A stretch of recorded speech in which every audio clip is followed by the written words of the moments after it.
Muy buenas noches, bienvenidos a una nueva edición, hoy en nuestra 31ª edición, sesión 31 de aquí, de Algo que Compartir, nuestro podcast oncológico dentro de nuestro programa Desde el Jardín de los Cerezos. Hoy tenemos le damos la grata bienvenida al doctor Pedro García Mantilla. Doctor, allí su camarita nos ayuda. Con un tema muy importante. Hoy hablamos de los pulmones, más que respirar. Hoy vamos a descubrir la gran importancia de los pulmones, cómo cuidarlos y por qué es una recurrencia este tema de las metástasis y de los cánceres de pulmón y las diferentes patologías que trabajan cerca a él. Como todas las semanas, hoy los invitamos a conectarse aquí a través de nuestro chat y dejar sus comentarios. En la medida de lo posible trataremos de responderlos. Asimismo, te invitamos a que si te estás conectando en este momento, inmediatamente le pongas compartir para que más personas continuemos aprendiendo. Recuerda que no necesitamos estar enfermos y nunca sabemos quién lo puede estar necesitando en este momento. Y es así que damos la bienvenida hoy al doctor Pedro García Mantilla. Doctor, muchas gracias, bienvenido. ¿Cómo está? Buenos días. Muchas gracias. Buenas noches. Muchas ¿Cómo gracias por está? la gentil invitación. Buenas noches con todos. Buenas noches con todo el grupo. Buenas noches con todo su público. Yo encantado de estar acá con ustedes para poder compartir, para poder ver las preguntas que ustedes tengan, las dudas que tengan, las interrogantes y pues salir adelante todos juntos de este problema que todavía pues, es un problema muy intenso que es el del cáncer pulmonar.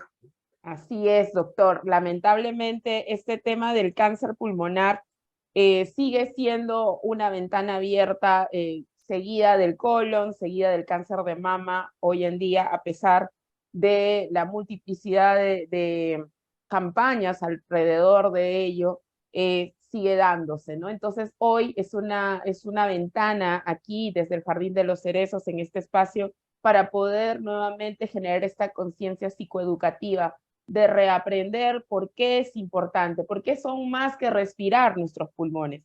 Y bueno, primero que nada quiero iniciar presentando a nuestro invitado.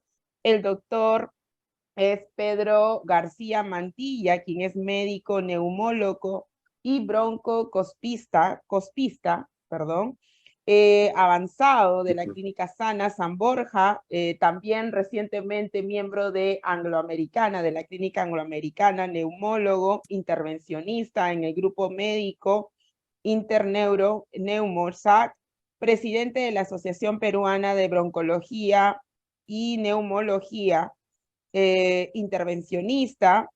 También ha hecho una pasantía en Peruvian Region World Association Bronchology Internacional Pulmonology. Mis lentes de cerca creo que no me están ayudando mucho. También es egresado de la Universidad de San Marcos, titulado también de la Universidad San Marcos. Tiene un diplomado en auditoría y evaluación de calidad, entrenado y acreditado en el Seminario Intensivo de Instructores de Broncoscopía.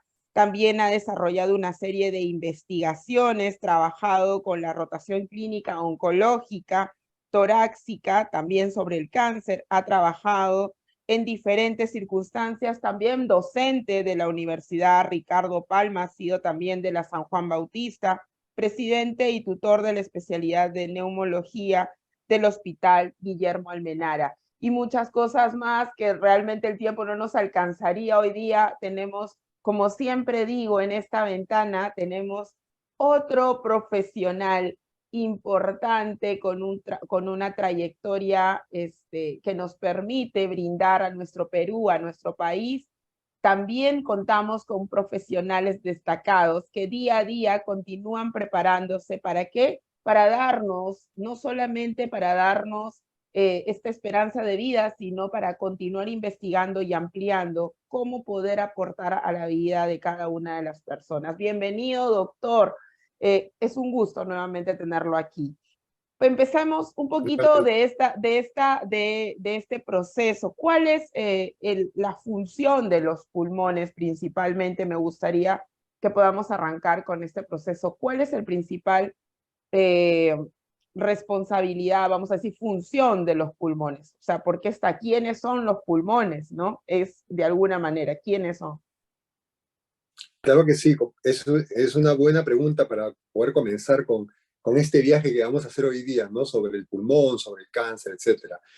El pulmón es un órgano esencial, es un órgano fundamental para la vida porque es el órgano encargado de la respiración.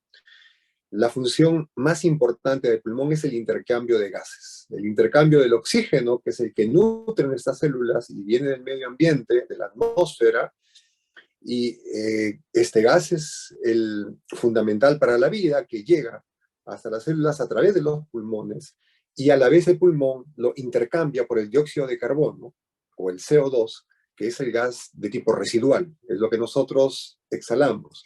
Entonces el pulmón viene a ser un órgano de intercambio de gases, ¿no? Y en ese sentido es que el pulmón está en conexión directa con el medio ambiente. No hay una barrera que lo cubra, como la barrera de la circulación sanguínea, por ejemplo, en lo que es el corazón o es el hígado, sino el pulmón tiene directa exposición con la atmósfera y con el medio ambiente. Perdón. Doctor, y dentro de esta función que usted acaba de decir, hace llegar el aire, el oxígeno al cuerpo, y esta función, ¿cuándo puede ser, de alguna manera, cuál es su principal impedimento o cuándo empieza a deteriorarse o a complicarse que el pulmón puede ejercer esta labor? ¿En qué momento? Y también ahí me gustaría añadir la pregunta, ¿en qué etapa de la edad pueden darse estos procesos, ¿no? En cuándo se produce este proceso. Bueno, como el pulmón es un órgano que está en directo contacto con el medio ambiente y no tiene filtros, no tiene barreras, entonces en realidad uno puede estar mal con los pulmones y con las vías respiratorias, que son los bronquios y la tráquea, desde muy pequeño, ¿no? Ya sabemos que desde niño, por los efectos medioambientales, la gran humedad que tiene Lima, por ejemplo, uno puede comenzar a tener desde pequeñín cuadros de broncoespasmo, cuadros de alergia respiratoria, cuadros de tipo asmatiforme. Pasan los años y uno puede estar expuesto laboralmente a ciertos tóxicos ambientales y comenzar a tener también problemas de tipo pulmonar crónico. Eh, Siguen pasando los años y conforme uno ya llega a una edad adulta madura, a los 40, 45 años, y el pulmón también, como cualquier órgano, como nosotros mismos, comienza a tener un proceso normal de envejecimiento. Y entonces también uno es más propenso a otro tipo de enfermedades, a enfermedades ya del adulto. Y en este caso, pues tenemos el cáncer de pulmón, ¿no? Eh, de, si bien es cierto, el cáncer de pulmón es más frecuente en las personas mayores de 40 años, pero nosotros hemos llegado a ver en nuestra práctica clínica aquí en Lima un caso tan joven como una dama de 25 años, ¿no? Entonces, pues nadie está libre del cáncer de pulmón y justo es ahora un buen momento para poder conversar sobre estos temas, ¿no? Uh-huh. Cuando hablamos de la neumología, ¿nos referimos específicamente al pulmón o a qué otros elementos? Porque lógicamente el sistema respiratorio cuenta con toda una serie de elementos. Y si bien hoy día el tema es el pulmón, sabemos que no está aislado de todo el aparato respiratorio, ¿no? Y es importante considerar porque cánceres muy frecuentes como el cáncer de mama o el cáncer de colon muchas veces deriva o el pulmón es uno de los centros de alguna manera donde más rápido camina la metástasis, ¿no? Como un segundo cáncer, ¿no? Entonces, ¿por qué se da esto? ¿A qué de alguna manera se puede deber ello? Claro, el sistema respiratorio es el nombre global de todo este organigrama que nos permite respirar, ¿no? Y que en realidad comienza desde la nariz y termina en los pulmones. Entonces, tanto la nariz como nuestra laringe con la cual hablamos, nuestra tráquea, nuestras vías respiratorias bajas como son los bronquios más chiquitos que se llaman bronquiolos, hasta que llegan a los sacos alveolares, que ya es el pulmón, Todo esto constituye el aparato respiratorio. Y el aparato respiratorio, en sentido amplio, ya no solamente tiene la función del intercambio de los gases, que es propia de los pulmones, sino también tiene la función de calentar el aire, de humidificar el aire, para que nosotros respiremos y el pulmón absorba o hacia él llegue un aire a temperatura corporal. Porque a veces podemos estar en un ambiente muy frío, menos 10 grados centígrados, menos 15, menos 20, pero a los pulmones les tiene que llegar el aire a 36 o a 37 grados. Mm, Entonces, toda la vía respiratoria se encarga justamente de hacer ese proceso, de calentar el aire, humidificarlo para que llegue a los pulmones en la mejor condición y pueda hacer el pulmón el intercambio de gases, el oxígeno hacia la sangre para oxigenar nuestras células y nuestros órganos y exhalar o sacar el dióxido de carbono, que es el gas residual, ¿no? Y los pulmones, como se encargan del intercambio gaseoso y de llevar la sangre oxigenada luego hacia todo el cuerpo, es que es un órgano que tiene mucha circulación, mucha vascularización. Y al tener mucha vascularización, es más fácil que por el torrente sanguíneo lleguen las llamadas metástasis o diseminaciones ujú, hematógenas, ¿no? ujú, Porque el cáncer sale de un órgano como el colon o como la mama y puede viajar a través de los vasos sanguíneos hacia los órganos más vascularizados, hígado, pulmones. Y también el pulmón, como es un órgano que se encarga de lo que es respiración y está en contacto directo con el medio ambiente, tiene que defenderse porque también es un filtro de los polvos, de los gases tóxicos, de la polución ambiental. Entonces, en el pulmón o en el tórax intrapulmonar y a los costados de los pulmones y las vías aéreas hay muchos ganglios. Los ganglios linfáticos son estructuras que sirven para que nos defendamos de algunas toxinas o de algunos agresores externos. Y pues el pulmón, dentro de su conformación, tiene muchos ganglios. Y las metástasis también mm, van por los ganglios. Entonces claro. tenemos dos caminos por el cuales pueden llegar las metástasis con más frecuencia al pulmón, por la vía sanguínea y por la vía ganglionar o por la vía linfática, ¿no? Interesante esto último que acaba de mencionar con respecto a los ganglios y que los pulmones, miren que a veces las personas no tienen este conocimiento, no tenemos este conocimiento amplio de que por qué, bueno, como usted lo acaba de mencionar, los ganglios, pues son el conductor más rápido de toda la linfa, que va toda durante todo el cuerpo, pero también puede conducir, también así como se conduce la linfa, también puede conducir está el tema Células de la cancerosas. tumoración, las células cancerógenas, ¿no? Cancerígenas. Ahora, doctor, aquí también este punto que usted mencionaba hace un momento de la recurrencia, por qué viaja más rápido también, en el cáncer de pulmón y el tabaco. He oído también casos de personas que nunca fumaron, que nunca consumieron tabaco y de pronto les dio un cáncer de pulmón y también personas, el tabaco es un aspecto importante, ¿no? Recientemente estuvimos celebrando el Día Mundial sin Tabaco, ¿no?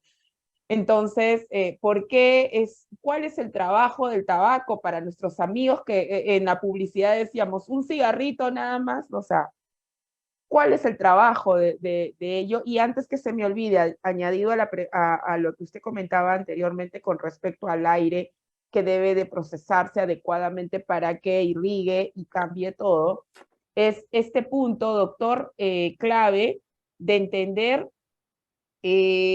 cómo las personas, por ejemplo, que trabajan hoy en día en lugares donde hay una fuerte eh, eh, un termostato, este aire acondicionado a temperaturas muy bajas que terminan generando enfermedades respiratorias y anomalías, pueden desencadenar en algún momento en un cáncer este tipo de situaciones a las que está expuesta los trabajadores frente a este tema de temperaturas muy bajas o muy altas, abruptas, también podrían influenciar, no sé si lo puede responder ahora o de repente lo responde después, estos dos detalles, doctor. Claro, Adelante. vamos comenzando por las primeras preguntas. En realidad, Ajá. ante todo es bueno saber qué es el cáncer, ¿no? el cáncer en realidad eh, son células que crecen de manera desordenada. Estas células que crecen de una forma desordenada sobrepasan las capacidades que tiene nuestro propio organismo para poder controlarlas. Entonces crecen de manera desordenada y forman un tumor, en un principio un tumor minúsculo, microscópico, y este tumorcito va creciendo, creciendo hasta que se hace ya una estructura más grande que puede ser macroscópicamente visible, ¿no? Y en el cáncer de pulmón, pues, estas células van creciendo de manera anormal dentro de los pulmones o dentro de los conductos de las vías respiratorias o las vías aéreas, que son estos bronquiolos, estos bronquios pequeños que ya llegan hacia los pulmones. Incluso puede haber cáncer dentro de los bronquios grandes y dentro de la tráquea también, que es el tubo central, ¿no? Y eh, si en lo que son las causas, si bien es cierto, es altamente reconocido ya que el tabaco es la causa más importante del cáncer y es el factor de riesgo más importante también. Pero algo que nosotros ahora conocemos aquí en el Perú, porque lo hemos vivido en nuestra experiencia clínica de Ujú. muchos años trabajando, es que la mayoría de los pacientes que encontramos nosotros en Perú, en Lima, con cáncer de pulmón, no fuman, no Así fuman. es. Mientras que en el mundo, las estadísticas dicen que el 80% de casos de cáncer pulmonar están relacionados con el tabaco. En el Perú es al contrario. El 80% de casos de cáncer pulmonar no están relacionados con el tabaco. Es gente que nunca fumó y que ni siquiera se expuso al humo de segunda mano. Valga decir que nuestra sociedad no es una sociedad fumadora. Acá las personas no fuman tanto como en otros países, no fuman tanto como en Uruguay, como en Argentina. En Chile mismo fuman un poco más. En Europa fuman más. No hay otra cultura en la misma juventud que hasta ahora ellos continúan, a pesar de los mensajes por el día del tabaco, etcétera, pero hay una costumbre del consumo del tabaco social y esto escala para ser ya un hábito nocivo, ¿no? En nuestro país no. Entonces, ¿qué es lo que pasa aquí en nuestro país? En nuestro país, los factores de riesgo para cáncer de pulmón son otros. Y eso es importante que las personas lo tengan bien claro, porque acá uno puede decir, bueno, como yo no fumo, yo estoy defendido. Así Entonces, es. pues no me va a dar nunca cáncer de pulmón, voy a vivir tranquilo. Pero el primer punto para llevar a casa es que en el Perú el tabaco no es la causa más importante de cáncer de pulmón. En el Perú es la causa mínima, es la causa minoritaria. En el Perú no se han hecho estudios de tipo etiológico, pero sabemos que hay factores de riesgo que están reconocidos en nuestra sociedad como posibles causantes de cáncer de pulmón. Y posiblemente uno de los más importantes es la contaminación ambiental, tanto la Ujú. contaminación externa como la contaminación doméstica. Nosotros en nuestro medio tenemos Claro, contaminación doméstica, o sea, dentro de claro. casa, por el humo de leña, por los combustibles de la llamada biomasa.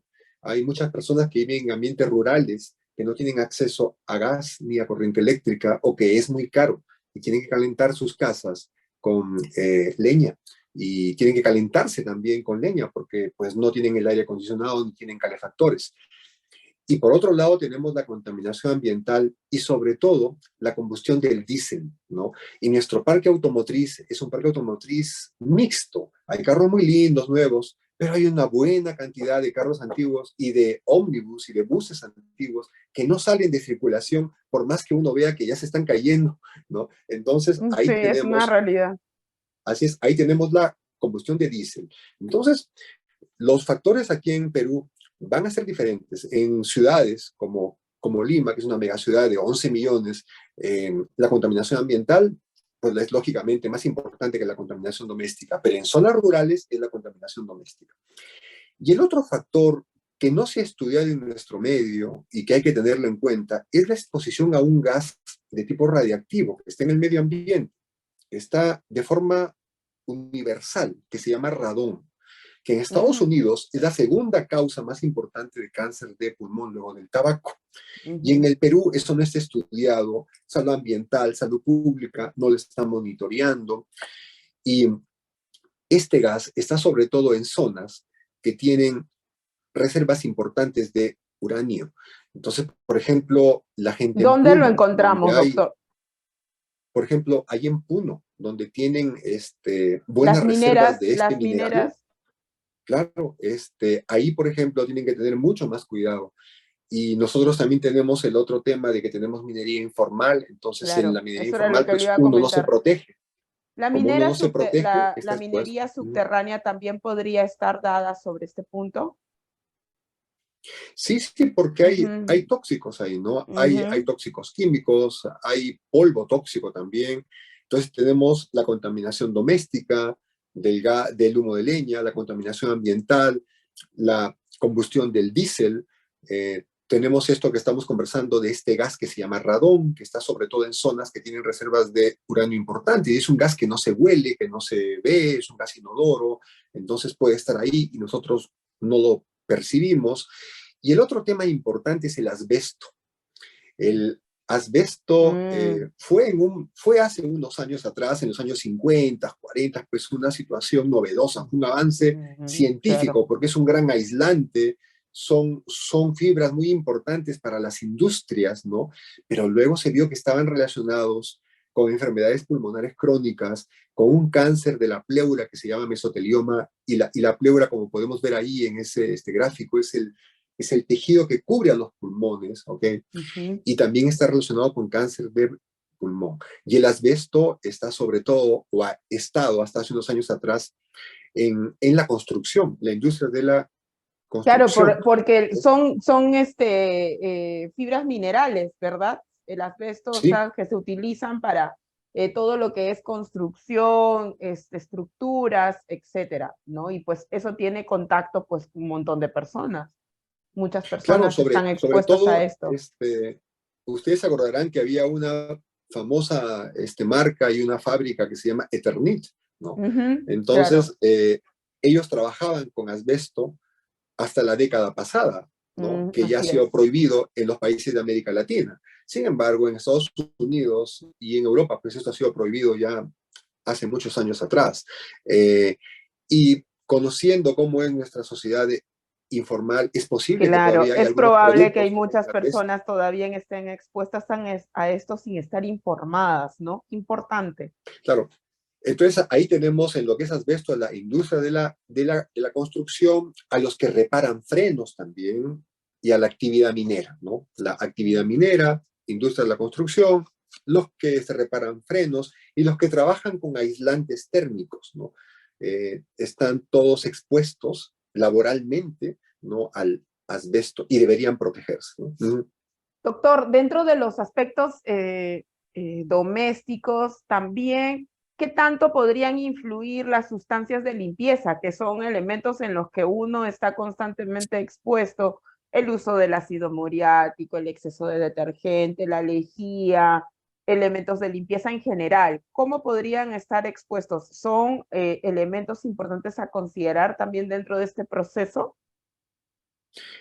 No, en ese sentido no son considerados cancerígenos estos productos de uso doméstico, pero En sí tienen exceso otras, podrían tener. pero no, más están relacionados con temas de hiperreactividad de los bronquios, con temas de asma o también a veces con temas de enfermedad pulmonar de tipo fibrosante, eso que le llaman la fibrosis pulmonar, ¿no? Que Ujú. es otro tipo de De daño. patología. Eh, Ujú. pero sí también pueden hacer daño cuando están en exceso, ¿no? Y el otro tema que quedó pendiente es el tema del aire acondicionado. Eh, Nosotros, como vivimos en un clima templado, ¿no? Somos Claro. de trópico, ¿no? Eh, no estamos acostumbrados al uso del aire acondicionado como en el hemisferio norte. En el hemisferio norte, el aire acondicionado lo tienen todo el año, para el calor y para el frío, como si fuera calefacción. Y el aire acondicionado por sí mismo no es malo. Ujú. El problema son los cambios bruscos de temperatura. Los cambios bruscos de temperatura. Y en nuestro país el problema con el aire acondicionado es el pobre mantenimiento que tienen las tubuladuras y los filtros. Como a las Mm. tubuladuras y a los filtros no se les da mantenimiento, sobre todo en Lima, que es una ciudad muy húmeda, se llenan de moho, se llenan de ácaros del polvo, se llenan de hongo, y cuando uno prende el aire acondicionado, sale la brisa fría, pero esa brisa fría en realidad no nos causa tanto daño. Lo que nos causa daño es el empuje que trae de hongos, mohos y ácaros del polvo y toda la suciedad que puede estar ahí acumulada por semanas o por meses porque no se le hace mantenimiento, ¿no? Esos filtros deben ser cambiados como los filtros del auto, ¿no? Cuando uno tiene el auto nuevo lo va cambiando el filtro cada cierto tiempo, pero en caso de los aires acondicionados, pues generalmente se quedan ahí durante mucho tiempo, ¿no? Y eso es lo que nos hace daño.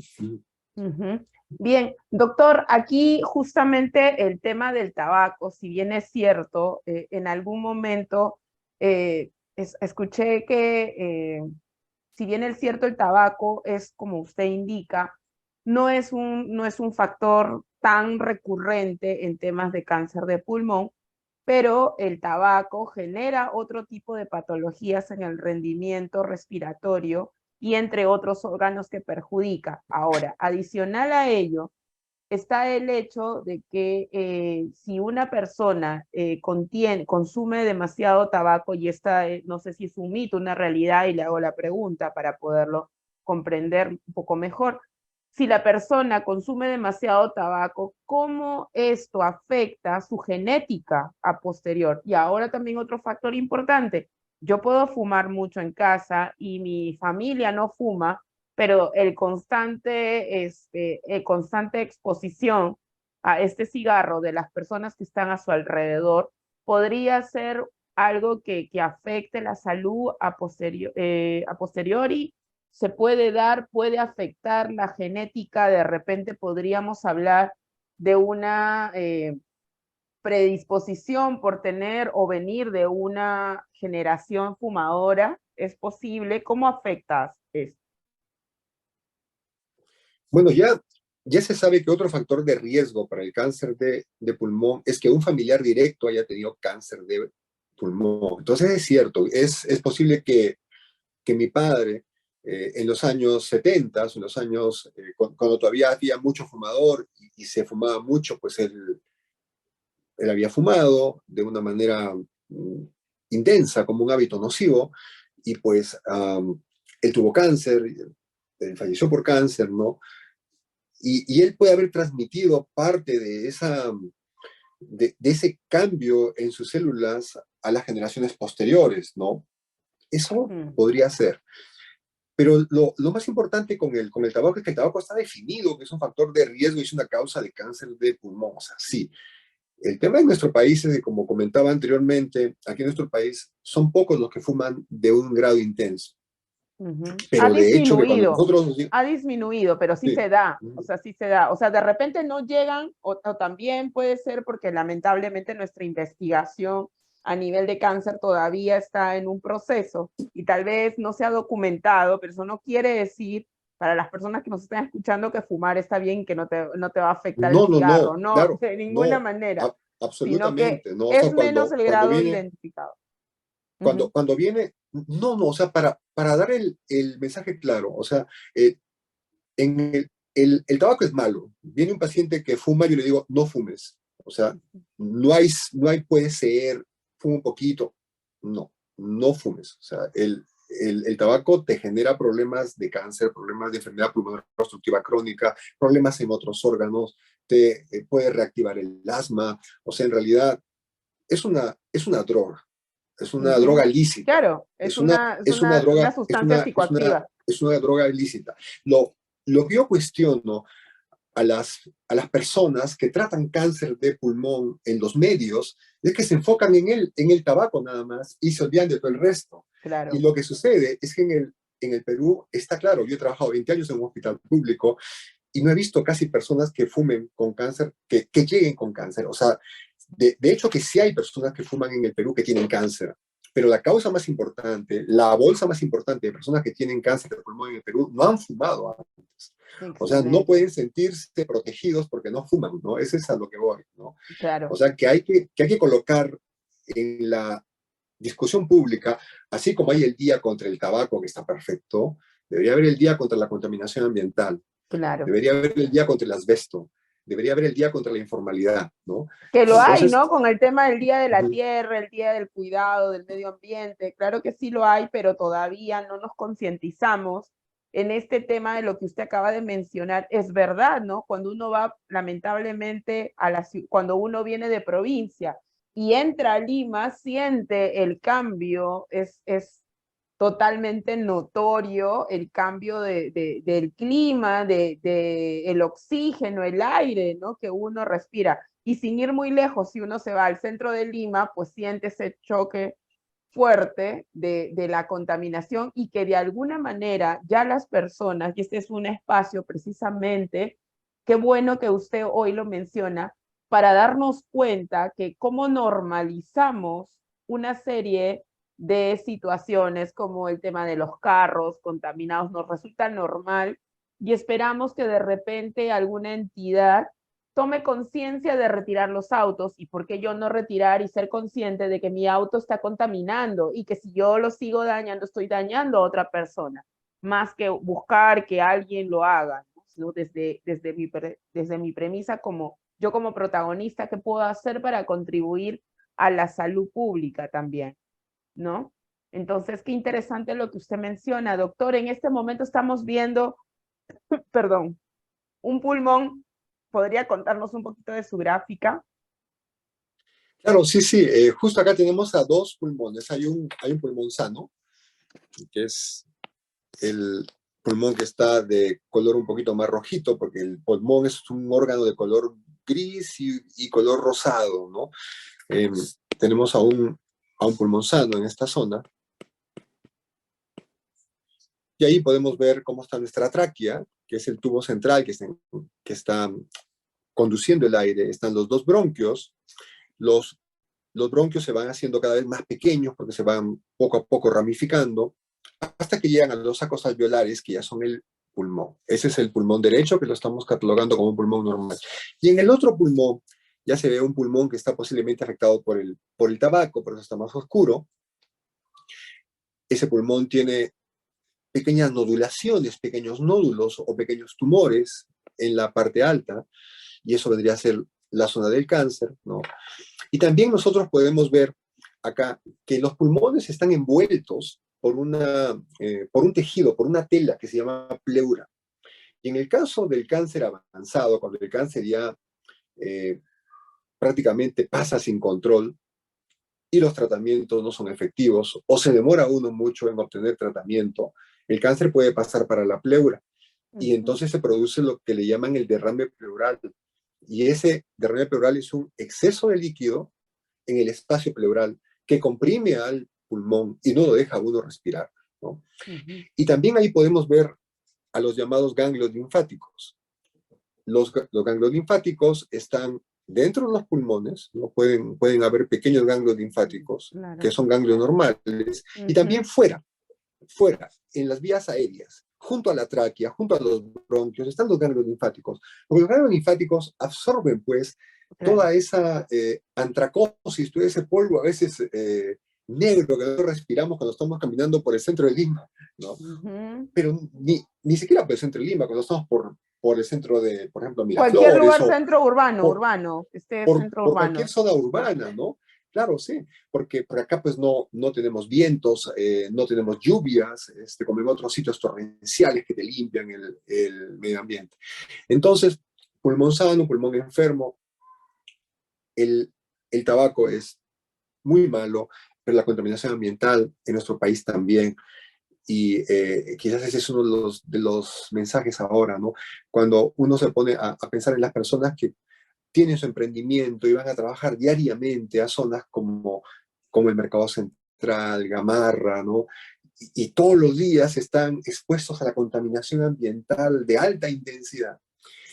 Y luego tienen un poco de dinero y quieren comprar un apartamento en una zona bonita y justo les tocó junto a una vía donde pasa mucho vehículo, ¿no? Entonces, todo el tiempo están expuestos a altos niveles de contaminación ambiental. Y de ahí viene el cáncer. Y uno dice, pero ¿por qué? Si yo no fumo, si yo como bien, si yo no tengo familiares que tienen cáncer, ¿no?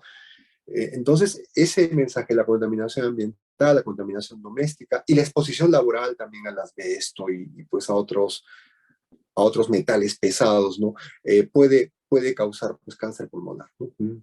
Qué interesante esto que menciona, doctor, y me atrevo a preguntarle, eh, ¿qué podría hacer de repente? ¿Es posible también, si se puede hacer, para evitar que nuestros pulmones pudieran, si hay un cáncer, por ejemplo, de colon, de mama, o de huesos. ¿Qué se puede hacer para disminuir el riesgo de que se convierta una metástasis a los pulmones? ¿Hay algo que el paciente oncológico pueda realizar dentro de su cuidado cotidiano, dentro de su calidad de vida? ¿Hay algún elemento con el que puede él de alguna manera combatir, aparte de los tratamientos oncológicos como vienen a ser la quimioterapia y la radioterapia? radioterapia. Ajá, Ujú. entonces yo le pregunto, ¿es posible que dentro de su alimentación, es probable que nosotros dentro de nuestra alimentación, de nuestro cuidado de vida cotidiano, podamos realizar alguna actividad que nos permita generar algún tipo de defensa frente a esta realidad social, vamos a llamarla así, con los que podamos combatir, doctor? Bueno, sí, eh, no está, digamos, totalmente demostrado con estudios clínicos, con ensayos, pero ya es casi contundente de que una dieta saludable, sobre todo donde predominan verduras y donde predominan frutas, es una dieta antioxidante que nos ayuda para prevenir esas mutaciones cancerosas, ¿no? Entonces, pues sí, el estilo de vida es también fundamental, ¿no? El no tener un estilo de vida sedentario. Y por otro lado, algo tan importante en el cual ustedes ayudan mucho, ¿no? Que es la salud mental, ¿no? El psicooncólogo, ¿no?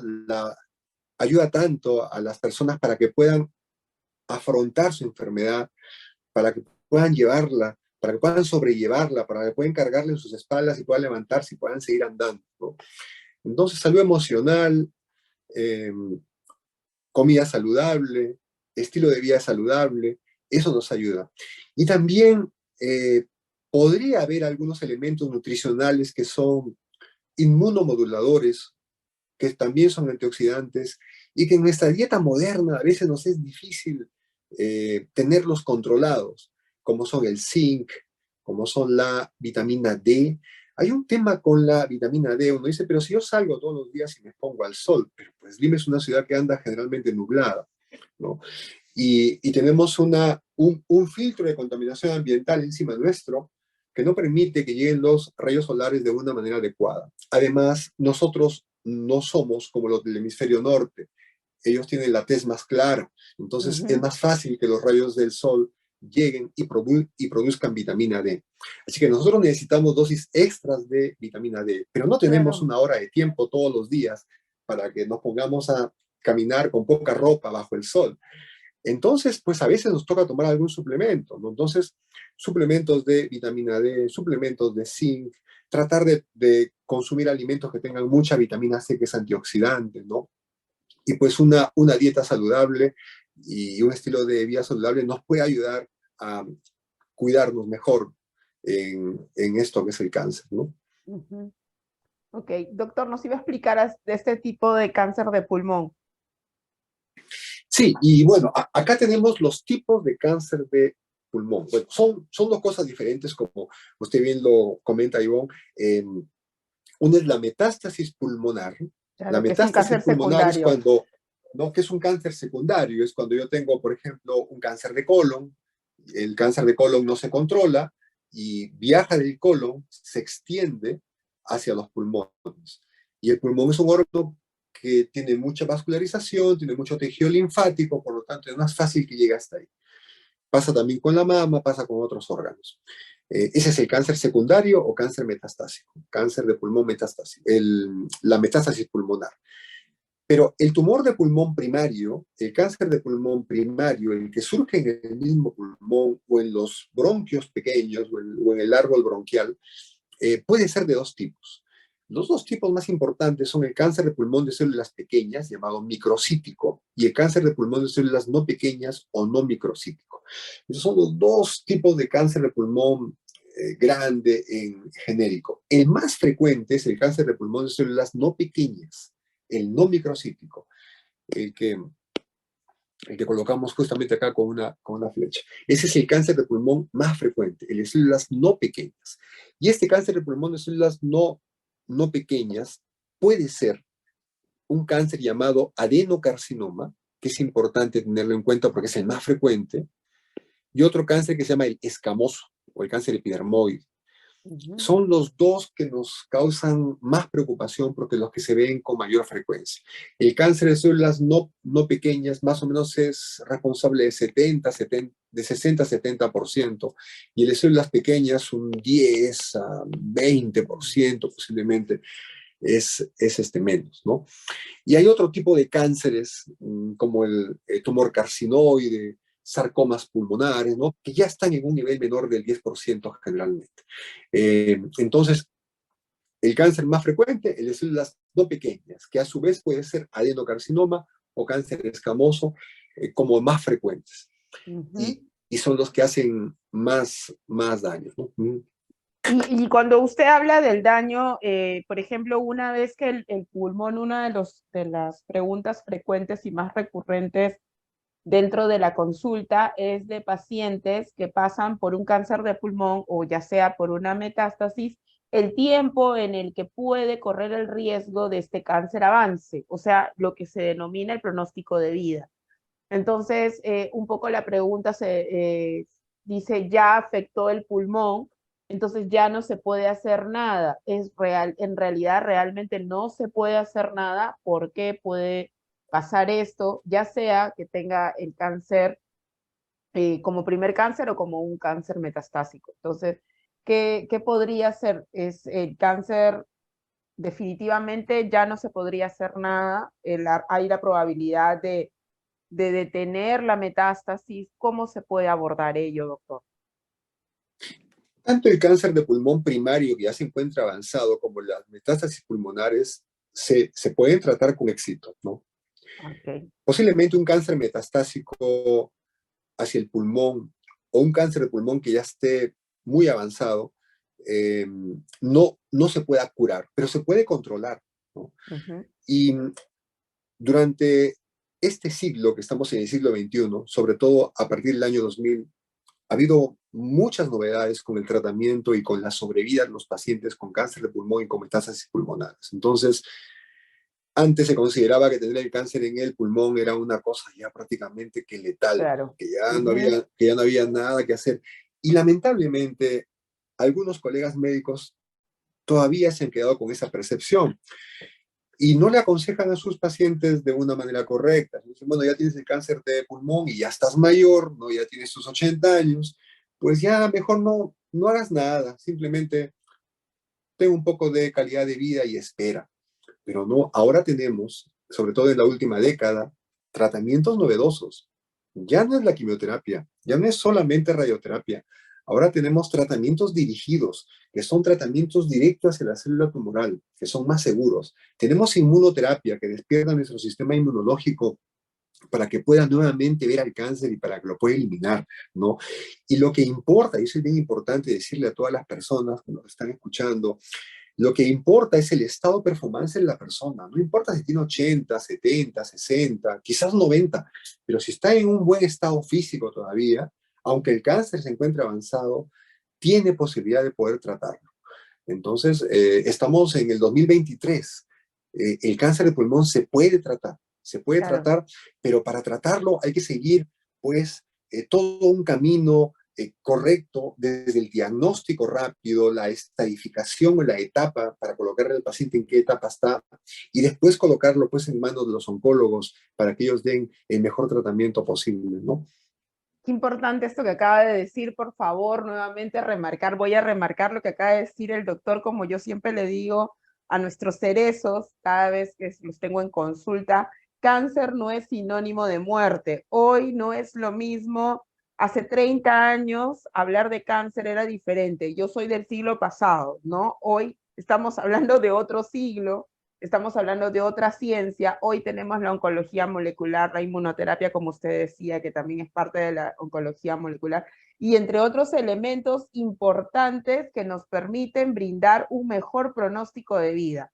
Y esto es algo clave porque en muchos de los casos, estas respuestas, como usted decía también sobre algunos profesionales, inmovilizan al paciente.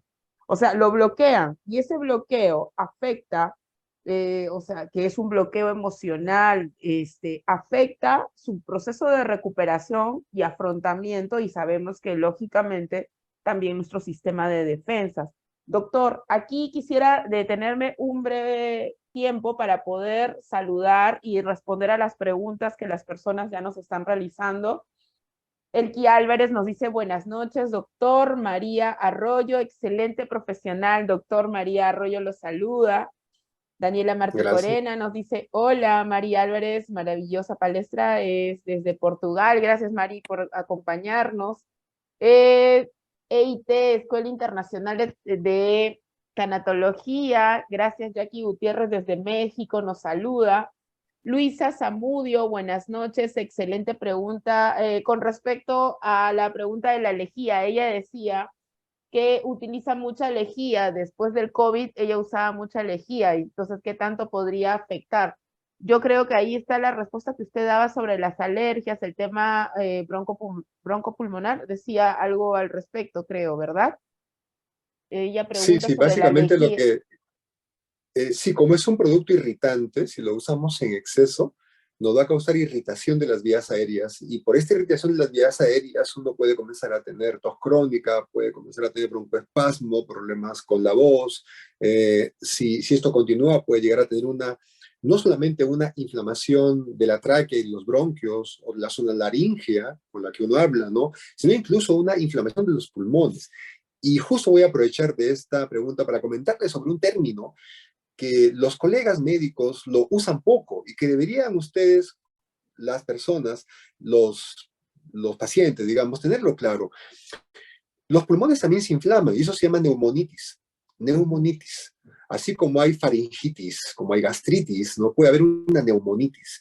Y estas sustancias irritantes pueden causar no solamente una traqueobronquitis, sino una neumonitis. O sea, me inflaman el pulmón, me lo enrojecen, hacen que el pulmón tenga una especie de fluido interno. Y esto promueve después, si no se mejora, si uno sigue con el irritante de una manera constante, puede provocar pues que el pulmón cicatrice de una manera normal y esto es lo que le llaman el pulmón fibrosante, ¿no? Entonces comienza con una neumonitis que puede ser por algún agente externo o también por un alergeno, ¿no? Por los alergenos que nosotros respiramos, como el moho, el agro, el polvo, etcétera, ¿no? Y en este punto, por ejemplo, antes de pasar a la pregunta, bueno, saludos desde Costa Rica, Marisol Ramírez nos saluda desde Costa Rica, gracias Marisol por estar aquí, por conectarte. Rose Khan nos pregunta, en cuanto a su expertise, ¿una biopsia podría diseminar las células cancerígenas? Gracias. Bueno, eso también lo hemos respondido en otras ocasiones, este mito, y gracias por hacernos la pregunta porque nos va a ayudar a reforzar el tema, este mito tan terrible que existe de que si me tocan, si me operan, si me abren, se expande. Esto, ¿no?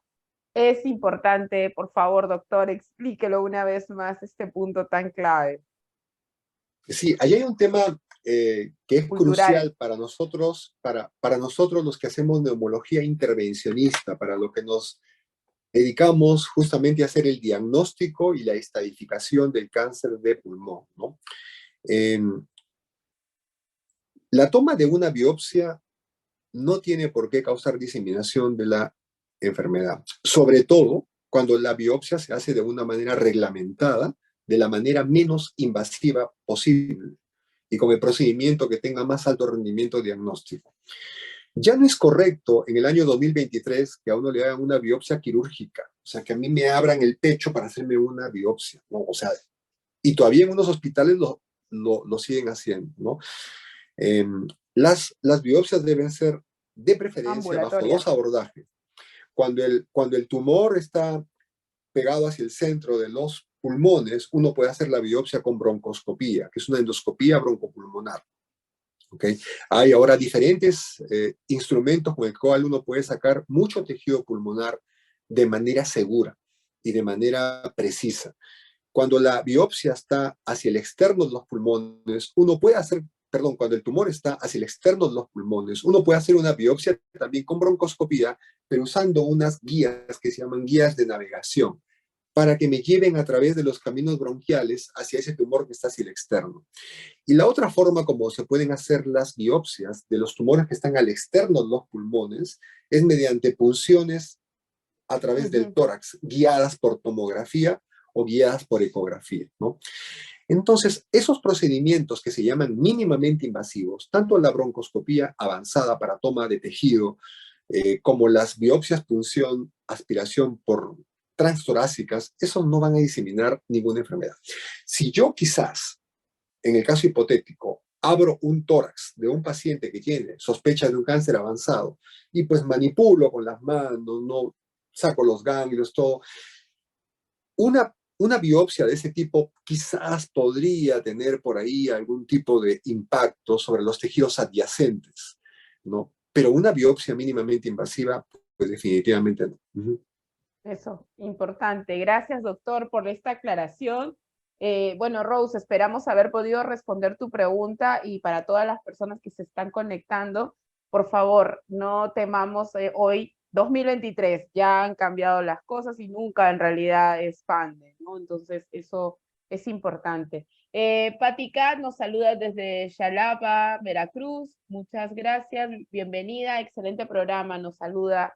Gracias por estar también conectada desde México. Bien, doctor, continúe por favor con esta parte de las causas.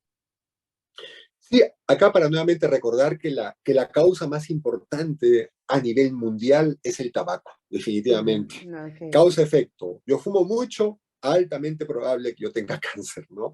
Y lo que no contesté antes, que usted lo dijo muy bien, es el problema del humo de segunda mano. El humo de segunda mano. O sea, hemos tenido pacientes en nuestra práctica clínica que el marido puede ser un gran fumador, no tenía nada, porque genéticamente estaba protegido, ¿ok? Y la esposa, lamentablemente, fumadora pasiva, llegó con cáncer de pulmón, por el humo de segunda mano, ¿no? Entonces, el consejo para todos, no fumar, no tiene realmente ningún efecto saludable, todos son efectos de tipo deleterio, ¿no? Aparte Y del pues cáncer, acá, doctor, sí, disculpe, continúe, por favor, sí. no, sí, y pues el tabaco, como también comentábamos, puede provocar otras enfermedades respiratorias, ¿no? Puede acentuar el asma, puede provocar la llamada enfermedad pulmonar obstructiva crónica, que anteriormente se conocía como el tan temido enfisema, ¿no? Puede causar también que uno tenga más infecciones, que uno tenga infecciones repetidas, puede causar hiperreactividad de la vía aérea, las vías respiratorias se ponen más reactivas al medio ambiente y uno reacciona rápido frente a los cambios de temperatura, frente a los procesos virales, etcétera, ¿no? Puede ocasionar cáncer de la laringe también, cáncer de la tráquea, cáncer en los Cáncer bronquios, o sea, en en otros realidad órganos, en laringe, otros tráquea. órganos. Okay. ¿Sí? Importante, y esta fibrosis Entonces, pulmonar también puede verse afectada por este proceso. Por ejemplo, las personas que les diagnostican enfermedades como fibrosis pulmonar, esta condición casi crónica, también podría verse dada por el tema del tabaco, doctor. La fibrosis pulmonar no está asociada con el consumo de tabaco, pero de hecho que si yo tengo una fibrosis pulmonar y fumo, voy a perder más rápido mi función pulmonar, ¿no? Y voy a estar más rápido con necesidad de oxígeno, con la llamada insuficiencia respiratoria crónica, ¿no? No hay una, digamos, relación causa-efecto. La fibrosis pulmonar como enfermedad se llama fibrosis pulmonar idiopática. Ese es un término médico que lo usamos cuando queremos decir que no sabemos cuál es la causa. Claro. Eh, entonces, no hay una causa definida, parece que es una mezcla de factor medioambiental con la propia genética que uno tiene. Yo cuando le explico a los pacientes, cuando tienen fibrosis pulmonar, yo les digo, es como un queloide dentro de tu pulmón, ¿no? Hay personas que se cortan, que se queman y les queda una cicatriz muy linda, muy fina, muy tenue. Otras se cortan, se queman y les queda un cordón, ¿no? Entonces, hay algunos que tienen ese mal proceso de reparación en el pulmón, de las De injurias que llevan, cicatrización. de cicatrización, y por ese motivo pues hacen la llamada fibrosis pulmonar, ¿no? Ok, sí, Y, comenta. y, bueno, y pues siguiendo con este cuadro, en segundo punto están los efectos de ese gas, de ese gas que posiblemente no lo hemos escuchado antes, que se llama radón, ¿no? Que en algún momento quizás podríamos hacer que tome conciencia salud ambiental nuestro Ministerio de Salud para que como en otros países, como en Estados Unidos, Se comiencen a pene, ¿no? Se sectorizar, ¿no? restrinja. Como para que sectoricen las zonas, porque este gas es un gas natural, es un gas que está en la Tierra, sobre todo en las zonas que tienen depósitos de uranio altos, ¿no? Después, la exposición al asbesto y a otras sustancias, que es un tema básicamente laboral, de la industria de la construcción, que ya está prohibida en nuestro medio, pero que todavía, debido a nuestra informalidad, uno podría tener contacto con esta sustancia. Una predisposición genética que tiene que haber de todas maneras, los antecedentes familiares y personales de cáncer de pulmón, o sea, si yo tengo un familiar directo que dio cáncer de pulmón, tengo mayor riesgo de tener también cáncer de pulmón y tengo que estar vigilando los síntomas, ¿no? que, que pueda tener. El exceso o deficiencia de algunas vitaminas, pareciera que la vitamina A tiene que ver su deficiencia, hay alguna relación un poco tangencial. Pero ahí viene la otra parte que es lo más importante, que es la contaminación del aire. La Ujú. contaminación del aire, como conversamos, pareciera que es el factor más importante en las zonas urbanas de Perú, en las ciudades grandes, como en Lima, otras ciudades también que se han ido desarrollando en los últimos 10, 20 años, ¿no? Y Incluso que ahora podemos tienen hacer mucha una contaminación. investigación, ¿no, doctor? En base a esto que mientras que usted hablaba, me venía a hacer una muestra de investigación de la muestra de las personas que trabajan en el centro de Lima versus las personas que trabajan en otras zonas urbanas versus rural, ¿no? De repente nos encontramos con un grata, este, un factor grande, ¿no? De personas que estén contaminadas y que Claro, estén uh-huh. afectadas por esta situación de cáncer.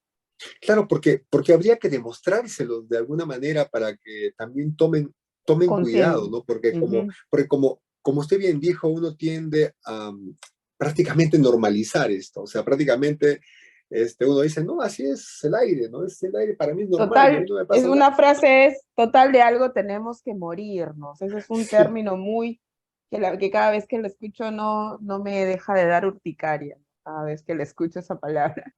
Ok, doctor, adelante, por favor. Luego tenemos esto de la exposición a ciertos químicos cancerígenos también.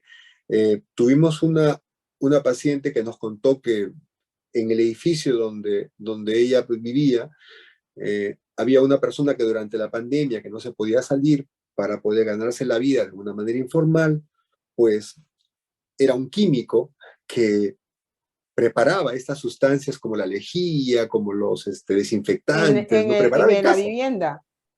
en la vivienda, en el primer piso.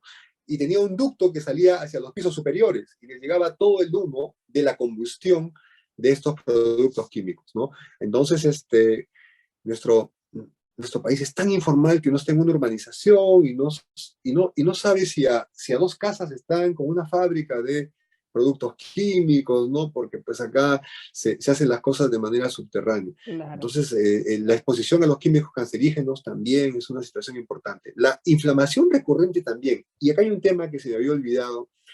Nuestro país es un país todavía líder la tuberculosis, ¿no? Todavía hay mucha tuberculosis Por acá, ahí iba a preguntarle por ahí ¿no? sobre la tuberculosis. Sí. Sí, sí. Y el problema es que a la tuberculosis le hemos normalizado también, porque ahora la tuberculosis en, en el siglo XXI ya no es como el siglo pasado. Ahora a la persona no se le nota que tiene tuberculosis, Así es. tiene el mal adentro y se le nota todavía con una nutrición adecuada. Cuando por ahí viene la tos que pasan 3 semanas, 4 semanas y no pasa, o cuando uno escupe un poquito de sangre, ya comienza ahí a preocuparse, se toma la placa y tenía una mancha con sospecha en el pulmón de una tuberculosis. Y para esto hay que comentar que es más frecuente que uno tenga expectoración con sangre por la tuberculosis que por el cáncer. ¿no? Ujú. Entonces, cuando yo tengo una exploración por sangre y soy sobre todo joven o soy un adulto maduro, lo más probable es que sea tuberculosis. Cuando tengo una exploración de sangre y ya soy un adulto mayor, sí, posiblemente puede esto ser cáncer. ¿Ok? Ahora, si uno tiene tuberculosis, se demoró en curarse y le quedó una cicatriz muy importante, como esa cicatriz está en un órgano húmedo, un órgano como el pulmón, que está en constante contacto con el medio ambiente, pues esa cicatriz se inflama crónicamente y puede haber un cáncer de la cicatriz. O sea, el Ujú. tener una inflamación recurrente y una cicatriz pulmonar amplia puede generar también, con el paso de los años, esa zona se vuelva cancerosa, ¿no? Y bueno, ya sabemos que la exposición a los rayos X también hace daño. El Constante, pulmón es un permanente. órgano, el pulmón es un órgano que se daña rápidamente porque es como una esponja. El pulmón no es un órgano sólido como el hígado, como el músculo cardíaco, ¿no? No es como una esponja. Entonces, el pulmón es muy frágil para lo que es rayos X y también para las radioterapias. Bueno, ahora felizmente ya no hay el cobalto que había antes, que era una Claro, eso es lo que le radioterapia, iba a decir. El cobalto ¿no? era antes un tema, pero que ya estamos hablando de 40 Claro, años atrás, que era una sí, constante en el uso de las radioterapias, ¿no? Pero hoy en día ya la invasión es menor, ¿no? Cada vez se reduce un poquito sí. menos el tema, incluso Ahora es las más ecografías. focalizado, ¿no? Ujú. Ahora es más focalizado, sí, sí. Entonces, bueno, ahora ya no tenemos tanto ese tema. Pero en sí, estas son las causas más importantes o los factores de riesgo más importantes para desarrollar cáncer. Entonces, cómo se previene? Si yo fumo mucho en Estados Unidos, hay una guía que dice que si yo fumo mucho, puedo hacerme una tomografía computada sin contraste de baja radiación. Pero para los demás factores de este riesgo, como la contaminación ambiental o como la exposición a los químicos o la exposición laboral al asbesto, para eso no hay una guía, ¿no? Como no es un problema de No hay un países protocolo industrializados, de hacer, no claro, no hay un hay un protocolo. protocolo. Pero yo podría, digamos, en cierta manera hacer una extrapolación. Si yo trabajo ahí en Gamarra y me tocó vivir en una zona que es de alto tránsito, ¿no? Por ejemplo, vivo junto a la Panamericana, me compré un departamento junto a la Panamericana y por ahí pasa pues el transporte de alta densidad. Entonces, quizás cada 2 años o cada 3 años debería hacerme un chequeo con el médico neumólogo, aunque no sienta nada, ¿no? Eh, porque tengo un factor de riesgo constante sobre mí, tanto en la parte laboral como en la parte doméstica, ¿no? Por donde vivo, ¿no? Igual pasa con los trabajadores de mina, con los que están expuestos al asbesto, con los que trabajan con frenos, porque están expuestos al asbesto también, pues la industria de la construcción, etcétera, ¿no? Uh-huh.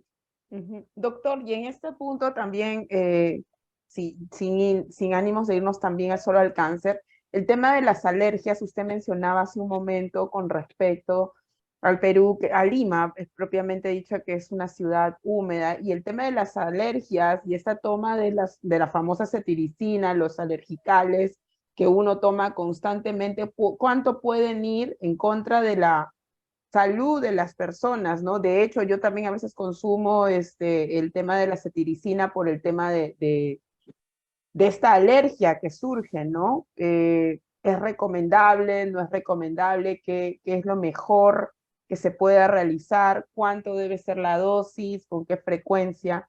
Y de qué manera lo podemos prevenir, ¿no? Esa es una pregunta importante saliéndonos un poquito del tema, ¿no? Eh, pues Lima es una ciudad muy húmeda, ¿no? Entonces, Mm. pero ahí hay un tema que las personas también deben tenerlo claro, y a veces ni siquiera los médicos lo tenemos tan claro.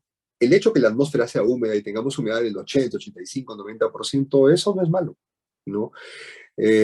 Porque el aire húmedo es mejor que el aire seco. Ujú. Cuando uno sube a la altura, se Claro, va al Cusco, se va, por ejemplo, acá cerca nomás a en Huancayo. Huancayo, ¿no? Y el aire seco y frío nos daña nuestras mucosas respiratorias por efecto físico. En cambio, el aire húmedo es más suave, es más fácil de que uno lo pueda inhalar incluso. Pero el problema es que esa atmósfera húmeda crea el ambiente propicio para que crezcan los alérgenos perennes, como son los mohos, los hongos, los ácaros del polvo, los ácaros de depósito. ¿no? Y son estos microorganismos los que nos producen justamente estas alergias. Ujú, Y aquí en Lima son universales, están en todas partes, ¿no? Es tanto hacia muy cercano al mar, como también un poquito más alejado, hacia el este. También tenemos humedad, tenemos neblinas, ¿no? Y tenemos garúas. Entonces, Lima es muy húmeda y nos causa por eso estas reacciones alérgicas por los alergenos, no por la humedad, sino por los alergenos, que son mohos, hongos, ácaros del polvo, ácaros de depósito, que surgen como consecuencia del ambiente húmedo. Si yo tengo síntomas casuales, o sea, si tengo síntomas de tipo esporádico, pues puedo tomar un antihistamínico de segunda generación, como es la cetiricina, como puede ser loratadina, o la levocetiricina, o la desloratadina, o la fexofenadina, ¿no? Puedo tomar ciclos de 5 días, 7 días, 10 días. Pero si yo tengo síntomas permanentes que se definen como síntomas por lo menos 4 veces por semana, o sea, 4 veces por semana yo me despierto con descarga nasal, con estornudos, con la nariz congestionada, con el papel higiénico que tengo que sonarme a cada rato, ¿no?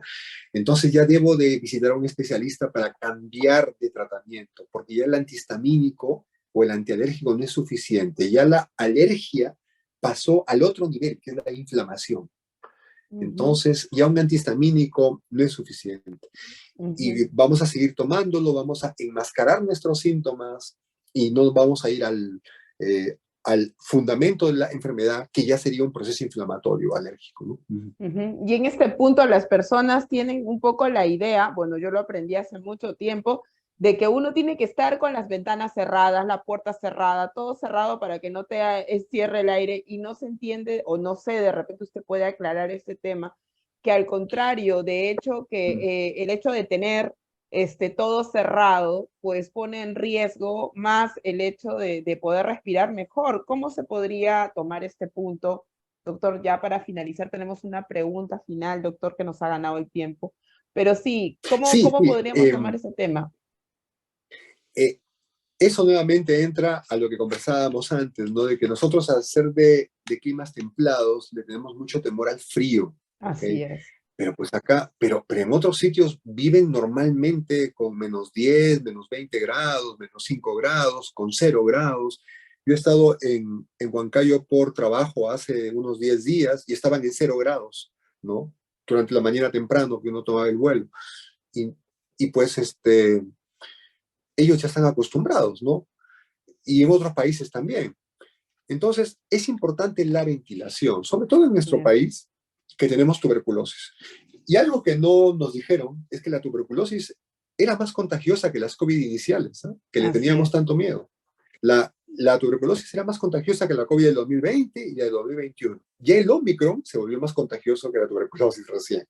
Pero el Omicron felizmente es más suave, ya no nos damos cuenta que lo tenemos incluso. Pero ¿cuál es la protección frente a los procesos virales? ¿Cuál es la protección frente a la tuberculosis? ¿Cuál es la desprotección frente a la misma eh, contaminación doméstica de los ácaros del polvo? Que si cerramos todos se quedan suspendidos en el medio ambiente. Pues es ventilar, abrir las Claro, ventanas, ¿no? Lógicamente, yo no voy a abrirla para que me dé la corriente de aire directa, claro. ¿no? Pero puedo abrirla de tal manera que yo estoy sentado trabajando, viendo mi televisión y el aire está circulando por otro lado, ¿no? Así es. Y eso es lo que debería hacer, ¿no? Esa es una Una forma práctica que, sana, saludable. sí, es una práctica sana. Y eso pasa en los micros. Eso es Yo lo le que le iba cuento a como una decir. anécdota, Es un claro, sufrimiento eso de pasa los... en los buses. Sí, Así es. felizmente ahora está haciendo calor La y no lo gente dice, cierran todo. es que hace frío y tengo que irme encerrado. Yo le digo, por favor, hay que ventilar, ¿no? Ese tema. Claro, pero mire, la zona donde hay más tuberculosis en Lima, por lo menos cuando yo trabajaba en el Hospital Almenara, era en San Juan de Lurigancho. Y yo a veces tomaba el tren eléctrico, que está cerrado, para llegar hasta el Hospital Almenara, y de ahí tomaba un bus. Y en el bus yo me encontraba con los pacientes que venían de San Juan para su consulta, y el bus en el invierno estaba totalmente cerrado, Qué ¿no? horror. Y yo veía la ventana para que circule un poco el aire y la señora que estaba sentadita con su bebé me la cerraba y se molestaba mucho, Exactamente. Ese, se ese, molestaba ese mucho. ejemplo es perfecto el que acaba de dar. Es Ujú. excelente porque es la clásica, ¿no? Que dice, el bebé no es que le va a dar el aire a mi bebito, que no sé qué cosa. No, señora, al Le contrario, va a dar tiene que generar. neumonía. Así es. Entonces, deberíamos pasarles a todas las personas que piensan así, videos ahí en Estados Unidos o en Europa cuando es invierno, ahí en Canadá cuando es invierno, cómo los bebés salen hacia la nieve con su cochecito, ¿no? Salen y están ahí. Y no están pues con una escafandra ni como buzos, están bien abrigados, con su ropita térmica, pero salen y les da el aire, Ujú. ¿no? Ujú. Yo, por ejemplo, y grafico un poco lo que usted acaba de decir, yo tuve tuberculosis cerebral, yo tuve un tuberculoma, o sea, que es otro aspecto de Mire, otro tema, ¿no? Que ujú, para entender, para las personas que nos están escuchando, que la tuberculosis no es propia solo de los pulmones, sino de diferentes órganos blandos y también sólidos. Y recuerdo que una compañera dentro del hospital, dentro de donde estábamos hospitalizados, ella tenía a los huesos, ¿no? Le había dado la tuberculosis a los huesos, a la zona de los cartílagos. Y recuerdo mucho la experiencia y siempre trato de comunicarlo con todas las personas, que en el ambiente donde estábamos hospitalizadas, exactamente así como usted ve la imagen en este momento en pantalla, mi imagen, así estaba mi ventana detrás de mi cama, ¿no? Y las ventanas estaban abiertas, toda la noche permanecían abiertas y todo el día estaban las ventanas abiertas.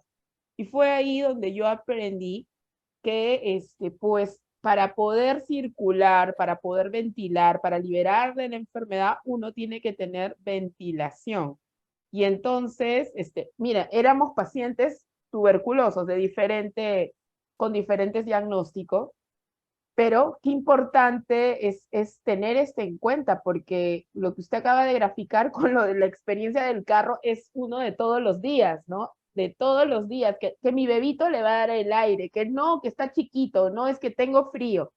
Y entonces estamos ahí contenidos. Doctor, aquí Raúl Maximiliano Falla nos dice, aquí no quiero irnos sin dejarle esa preguntita, doctor, dice, la tos crónica, más de 3 meses, ¿cómo afecta al pulmón? ¿Cuáles serán sus recomendaciones para la mejora? Y la otra es, ¿el deshumedecedor ayuda para una mejor respiración en el hogar? Gracias, Raúl, por tu pregunta. Dos preguntas. ok, ante todo, bueno, una tos crónica eh, tiene generalmente en el Perú cuatro causas importantes. Y eso yo creo que es importante transmitirlo a las personas, porque a veces nosotros como médicos no somos conscientes de eso. Cuando uno Mal tiene una tos curada. crónica, cuando uno tiene una tos crónica que ya dura 2, 3 meses o más tiempo, pues uno lo primero que piensa es en los pulmones, ¿no? Porque es la tos se asocia con lo broncopulmonar, ¿no? Ahí está justo la tráquea, los bronquios y los dos pulmones. Pero de las cuatro causas importantes de tos crónica, dos no son pulmonares. Una de las causas más importantes de tos crónica es tener el llamado reflujo Mm. silencioso o reflujo laringofaringeo. O sea, yo tengo problemas con la producción de ácido en el estómago, tengo el estómago desregulado porque a veces el médico no me atina a lo que tengo y me da mucha medicina, me mezcla antibiótico con antiinflamatorio por la tos y me causa más reflujo, más acidez interna. Y esto se llama reflujo silencioso porque no hay síntomas gástricos, no hay síntomas intestinales, sino es como que el vapor ácido, como el gas que sube, nos causa irritación en nuestra garganta y nos hace toser constantemente. Una Y tos eso, seca doctor, como... se produce también en el Ujú. proceso de quimioterapia, ¿no? Ese tipo de reacción también se produce en el proceso de quimioterapia que te da estos ácidos y que te genera esta tos que más Sí, allá de las arcadas, que tú no sabes de dónde viene, que sabes que no son pulmones y que sí es cierto lo que usted menciona, se produce en muchos de los casos desde el tema gástrico, estómago, no digiere bien, ¿no? Estos sí. reflujos. Ujú. Claro, y la otra causa que no es pulmonar es lo que le llaman el llamado goteo retronasal. O sea, cuando uno tiene a veces alergia respiratoria o tiene una rinosinusitis, no tiene descarga para la parte delantera, no tiene catarro, sino se le va para atrás. y ese moquito que se le da para atrás es un moquito caliente, es un moquito inflamado, que cuando llega hasta nuestra garganta, que es una encrucijada, le causa irritación. Irritación en la laringe, que es con la cual hablamos, y en nuestra faringe, y también nos causa tos crónica. Entonces, esas son las dos causas más importantes de tos crónica, que no son pulmonares, pero cuando uno va al médico, uno va buscando generalmente pulmón. Está bien, o sea, está bien que yo espere el peor escenario, que sería broncopulmonar, pero no debo de olvidarme de los otros dos escenarios, que son el llamado reflujo silencioso y el goteo retronasal. Y dentro de las causas broncopulmonares, pues tenemos al asma, que en Lima es bastante frecuente. O sea, Lima es una ciudad que genera asma porque tiene muchos alergenos y también tiene contaminación ambiental que también causa irritación de las vías respiratorias. En Lima, 1 de cada 5 tiene asma, o sea, es bastante realmente. Y esa es otra causa de tos crónica. Y la otra causa de tos crónica en el Perú es tener tuberculosis, ¿no? Esas son las 4 causas más importantes. Con esas 4 causas yo abarco prácticamente al 80% de personas que tienen tos crónica. Entonces, en mi plan de trabajo de una persona que tiene tos crónica, yo debo de despejar esas posibles 4 causas rápidamente. Posiblemente va a ser una de ellas y ya le doy el tratamiento. Si no es ninguna de ellas, pues ya voy buscando otras causas. El cáncer pulmonar también puede ser una causa de tos crónica, pero no es tan frecuente. Y había una pregunta más, Sí, creo, sobre el deshumedecedor, ayuda para mejorar la reparación de la respiración en el hogar. Ok, un deshumedecedor es importante, sobre todo cuando estamos viviendo en un ambiente muy húmedo, ¿no? Quizás en zonas de Lima que no están tan pegadas a la playa, no sea tan importante. Pero en esas zonas, por ejemplo, que uno siente el moho, siente la humedad, que las paredes nos ponen un poquito salitrosas, ¿no? Que se forma una capita de oscura sobre la pared, que es el moho, ¿ok? Que tenemos fugas de agua a veces, que la pared está humedecida. En invierno sería una buena alternativa usar un deshumedecedor, porque el deshumedecedor nos coloca la atmósfera como si estuviéramos en Huancayo, por ejemplo. Entonces, cuando yo les explico a los pacientes, el deshumedecedor es para usarlo cuando uno esté en su habitación durmiendo. O sea, no es para usarlo, no es para tenerlo prendido, uno Todo el sale y día. después vuelve y lo apaga. No, porque si uno lo apaga, pasan unos minutos y nuevamente la atmósfera se equilibra lo de afuera con lo que está dentro. Entonces, si yo tengo mucha alergia, y es por ácaros del polvo, es por mohos, por hongos, yo podría tener un deshumedecedor, lógicamente tiene que ser uno de estos modernos, que no tienen mucho ruido para que me deje dormir tranquilo, ¿no? Setear el timer para que se prenda 1 hora y para que se apague otra hora, y generalmente ponerle a una humedad media o a un 60%, no al 80, 75, 90 que tiene Lima, sino a un 60%. Entonces, si yo soy alérgico, ¿cuál es el momento en el que estoy más horas dentro de una habitación cuando duermo? Entonces, allí en la habitación es donde me expongo más cuando duermo, en el dormitorio, a los alergenos. Así que puedo tenerlo prendido unas 6 horas, durante la hora que duermo, 6 a 7 horas, y voy a vivir en Lima, pero por la noche voy a tener en mi habitación una atmósfera como si estuviera viviendo en el Cusco o en el Valle Sagrado, ¿no? Entonces ya no va a haber tanta humedad. Excelente, doctor. Doctor, nos hemos tomado 20 minutos adicionales de su valioso tiempo. Les agradecemos. Realmente esto nos marca la pauta de que deseamos tenerlo pronto nuevamente para hablar tantas cosas. Por eso que creo que el título del tema de hoy, pulmones más que respirar, se encierra perfectamente. Hoy hemos hablado de una gama importante sobre la especialidad de la neumología, específicamente de los pulmones, y realmente ha sido muy grato tenerlo aquí. Invitamos a todos a agradecerle a usted principalmente, a cada una de las personas que hoy se han conectado y a las personas que van a continuar viendo este video después, que no pudieron conectarse al en vivo. Los invitamos a todos a continuar revisando, viendo. Recuerden que ahora, el día de mañana, ya está aquí en YouTube a través de @ desde el Jardín de los Cerezos, y también pueden encontrarlo en Spotify, en la cuenta Desde el Jardín de los Cerezos o Algo que Compartir. También pueden encontrar esta ponencia para que mientras que manejamos, nos cocinamos, escuchemos todo lo que hoy el doctor Pedro García nos ha podido ayudar. Muchísimas gracias por su participación.